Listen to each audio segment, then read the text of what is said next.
ఫైల్స్ని ఎలా క్రియేట్ చేయాలో తీసుకున్నాం కదా. ఫస్ట్గా కోడ్ అంతా తీసేస్తాను. మీకు ఆల్రెడీ ఫైల్ సిస్టమ్ గురించి తెలుసు కాబట్టి తీసాను కదా.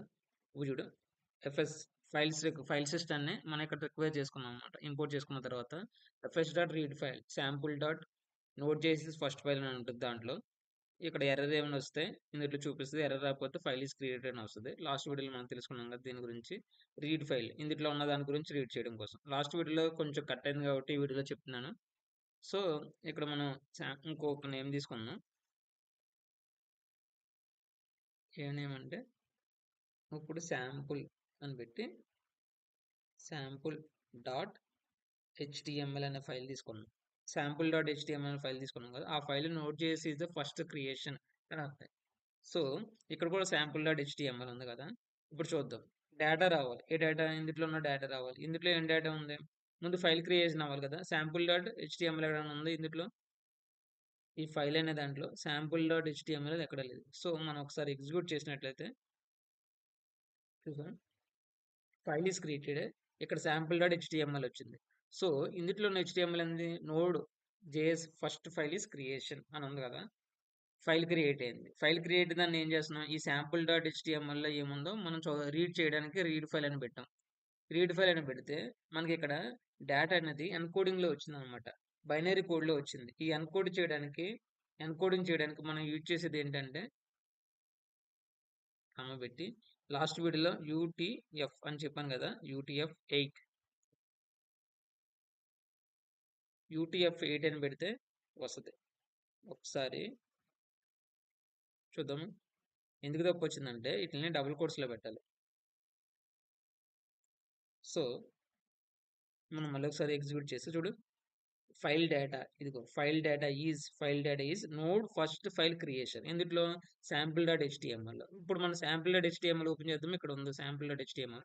సో వన్ క్లిక్ చేస్తే node JS is first file creation. ఇక్కడ కూడా చూడండి, node JS is first file creation. So అర్థమైంది కదా. రీడ్ చేయాలంటే ఫైల్లో ఉన్న డేటాని రీడ్ చేయాలంటే రీడ్ ఫైల్ అని, ఫైల్ని క్రియేట్ చేయాలంటే రైట్ ఫైల్ అని ఇలా యూజ్ చేస్తూ ఉంటాం. ఒకవేళ కొత్తగా రీనేమ్ చేయాలంటే ఎఫ్ఎస్ డాట్ రీనేమ్ అని వస్తుంది. రీనేమ్ అని వచ్చిన తర్వాత సేమ్ దేన్ని రీప్లేస్ చేయాలనుకుంటున్నాం? ఇప్పుడు దాకా మనం ఉన్నది శాంపుల్ డాట్ కదా. శాంపుల్ డాట్ హెచ్టిఎంఎల్ కదా. శాంపుల్ డాట్ హెచ్టిఎంఎల్కి నువ్వు ఏమేమని ఇవ్వాలనుకుంటున్నావు? ఇక్కడ శ్రీ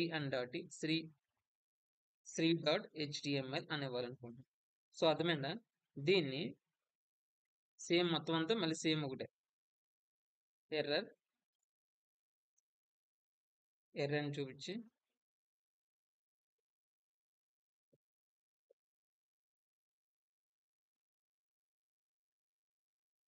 console.log. సో ఎర్రర్ అని పెట్టేద్దాం. ఏం రాయవసరలే. తర్వాత ఎల్స్ ఏమైనా అయితే ఏం చేస్తాం? console.log డబుల్ కోట్స్లో ఫైల్ నేమ్ ఈజ్ చేంజ్డ్. చూద్దాం వర్క్ అయితే వర్క్ అవుదా. ఫైల్ నేమ్ ఈజ్ చేంజ్డ్ అని వచ్చింది. So file name is changed అని రాగానే ఇక్కడ మనకి ఏం రావాలి? మనం శాంపుల్ డాట్ హెచ్టిఎంఎల్ తీసేసి శ్రీ డాట్ హెచ్టిఎంఎల్ అని పెట్టాం కాబట్టి ఇక్కడ చూడండి, శాంపుల్ డాట్ హెచ్టిఎంఎల్ ఎక్కడ లేదు. శాంపుల్ డాట్ పివై అని ఉంది. శ్రీ డాట్ హెచ్టిఎంఎల్ అని వచ్చింది. సో దీన్ని ఇప్పుడు శ్రీ డాట్ హెచ్టిఎంఎల్ అని ఉంది కదా. సో మనం ఇక్కడ శ్రీ డాట్ హెచ్టిఎంఎల్ సో ఉంది కదా. దీన్ని నేను ఏం చేస్తానంటే బార్ డాట్ హెచ్టిఎంఎల్ అని రాస్తున్నాను. చూడండి ఇక్కడ బార్ డాట్ హెచ్టిఎంఎల్ అని ఎక్కడ లేదు. శ్రీ డాట్ హెచ్టిఎంఎల్ ఉంది. సో శ్రీ డాట్ హెచ్టిఎంఎల్ మనం replace with bar dot HTML. So ఇది వర్క్ అయితే చూద్దామా. చూడండి, ఫైల్ నేమ్ ఈస్ చేంజ్డ్ అని వచ్చింది. చేంజ్డ్ అయితే ఏం రావాలి? ఫైల్ అనేది క్రియేట్ అవ్వాలి. ఇక్కడ చూడండి బార్ డాట్ హెచ్టిఎంఎల్ అని వచ్చిందా. ఇదిగో బార్ డాట్ టెక్స్ట్ అని పెట్టాం, మనం హెచ్టిఎంఎల్ అని పెట్టామా. సో ఈ వీడియోలో మనకు బార్ డాట్ హెచ్టిఎంఎల్ అని వచ్చింది అనమాట. Bar dot HTML. సో ఇదంతా తీసేసి నేను ఇక్కడ ఏం చేస్తానంటే శ్రీ తీసేసాను. మళ్ళీ బార్ ఎందుకు? బార్ కూడా తీసేసాను. బిహెచ్హెచ్ అని పెట్టి ఏ నేమ్ ఇద్దాం? ఇప్పుడు ఇంతదాకా హెచ్టిఎంఎల్ చూస్తున్నాం కదా. ఇప్పుడు కొంచెం నోడ్ అని ఇస్తా. నోడ్ ఉంది కదా. Node dot py Python file కదా అది పీవై నోడ్ డాట్ పీవై అని ఇచ్చా. చూద్దాం ఇప్పుడు చేంజ్ అయితే లేదు చూడు. నోడ్ డాట్ పీవై ఎలాగొచ్చింది బిహెచ్హెచ్ హెచ్టిఎంఎల్ అని వచ్చింది. బిహెచ్హెచ్ హెచ్టిఎంఎల్ వచ్చిందా, ఇక్కడ బార్ డాట్ టెక్స్ట్ అని వచ్చిందా, ఇది బార్ డాట్ హెచ్టిఎంఎల్ అని వచ్చింది ఇందడ ఫైల్. సో ఇంతకీ ఇలాగా రీనేమ్ చేసుకోవచ్చు, ఫైల్స్ క్రియేట్ చేయొచ్చు, ఫైల్ని రీడ్ చేయొచ్చు, ఫైల్లో ఉన్న డేటాని తర్వాత రీనేమ్ చేసుకోవచ్చు. This is the brief discussion about the file system in node JS. Next వీడియోలో కలుసుకుందాం. Thank you.